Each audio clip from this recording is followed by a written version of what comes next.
over the last several years, adaptive sport has really taken on a new meaning and a new understanding to so many different individuals, partially because of social media, but in large part because of those tireless advocates that have been working for such a long time to put adaptive sport on the map and for people to get out there and get engaged and learn about what adaptive sport is all about.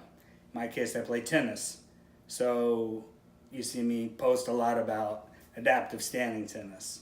So what is adaptive standing tennis? Adaptive standing tennis is, if you break it down, it's really tennis for individuals with a disability such as an amputation, could be cerebral palsy, hemiparalysis, a challenge that the individual has to overcome or a disability in their life that they are still able to play tennis standing at a very high level, or they're still able to play tennis standing and they would rather to do that than to play tennis in a wheelchair.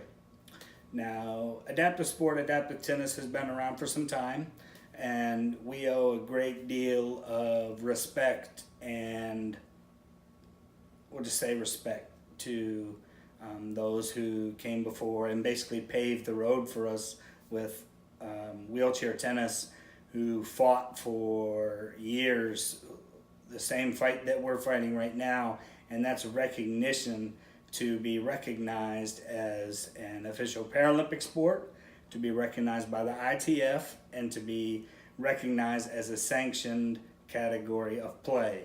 So a lot of people like to jump on videos sometimes and talk about what this tournament meant to them or what this means to them and what this, how someone else, what would they say to someone else if they were to come out and try things for the first time, which is great. That's what we need right now. We need recruits. We're building a grassroots movement, and how that works is that you have different areas and, across, we'll say, the United States, in my case also internationally, where you plant pieces of grass or sod, or in the case of Kentucky, you plant a little bluegrass here, but you plant a seed somewhere and you hope that it grows. So that's how a grassroots movement works, and that's where adaptive standing tennis is right now to this day.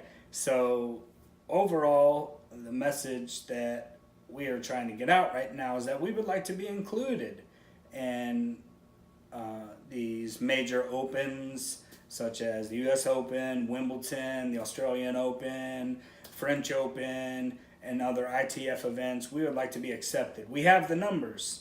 It's just from now going forward, proving that the numbers will be consistent and that we can have a growth and a plan from A to Z, like wheelchair tennis does right now. Where wheelchair tennis, you can start from the beginning, where you have very little to no experience at A, and then you move to Z, where if you are a developed and well-skilled player, that you'll move on to where you're playing, in the Paralympics, you're playing in all the majors, you're traveling, you have sponsors to help you travel and do so and pay you money. And right now in adaptive standing tennis, we don't have that. We're all self-funded. We're all going out and asking for, fundraising is tough, not for events, but for yourself to travel.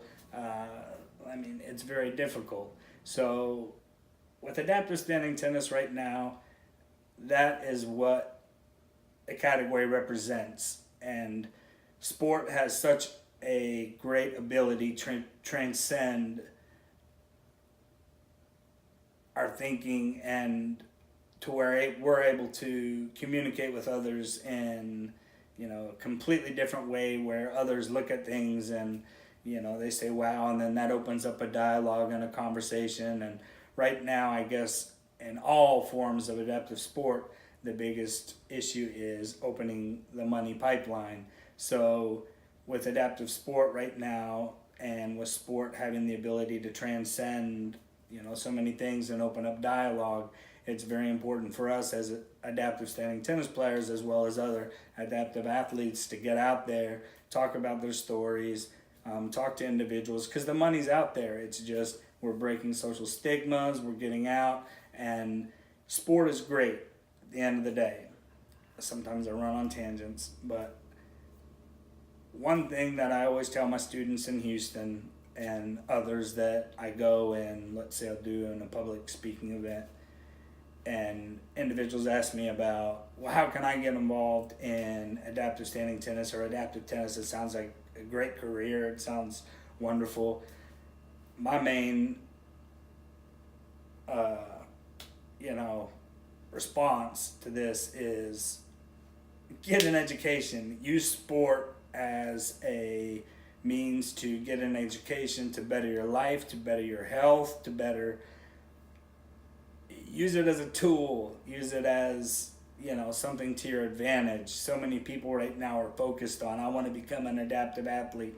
I want to become this. I want to become that. And we're going to see so much more of this as the 2020 Paralympics go towards Tokyo, when we should, as a collective whole community, as a disabled community, being more introvert and looking in and saying, okay, what's our unemployment rate? Wow, why are we really at the bottom of this percentage as far as annual income made? Why are so many of us still on disability? There's a lot of whys, but there's, in these whys, a lot of answers about why not and moving forward. So sport really helps bring that out to where we open up an open dialogue and we're able to bring in others that may look at us differently, but they see us with adaptive sport and then suddenly want to come in and learn more about adaptive sports, and not only adaptive sports, but individuals that have disabilities, challenges, and have to overcome and face these every day. So I would encourage others, because right now we're not in the buzz of the 2020 Tokyo Japan Paralympics yet, to get engaged in your neighborhood, your community, and learn more about adaptive sports. Learn more about what you can do to help, but learn more about people. And once again, it doesn't have to be just with adaptive sport, but just sport. It transcends so many barriers where we're able to just sit and learn so much about each other.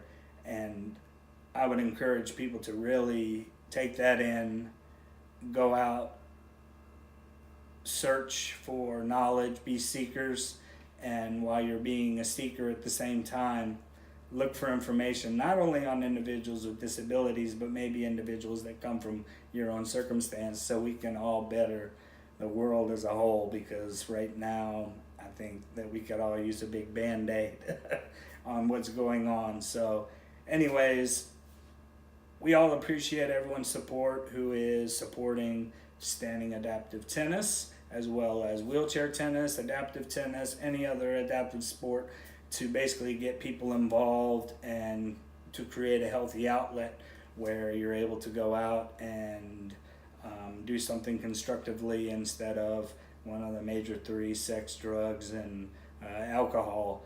So where you're able to go out and do something constructive and to better your health and you better your life and get a great job, feel good about yourself, self-worth. These are all things that sports helps instill in you. It does it at a young age, and it does it at any age. So I would encourage people, if you're watching this video, to go out and just learn as much as you can. Be a seeker. So howdy from Houston, and we'll see you next time.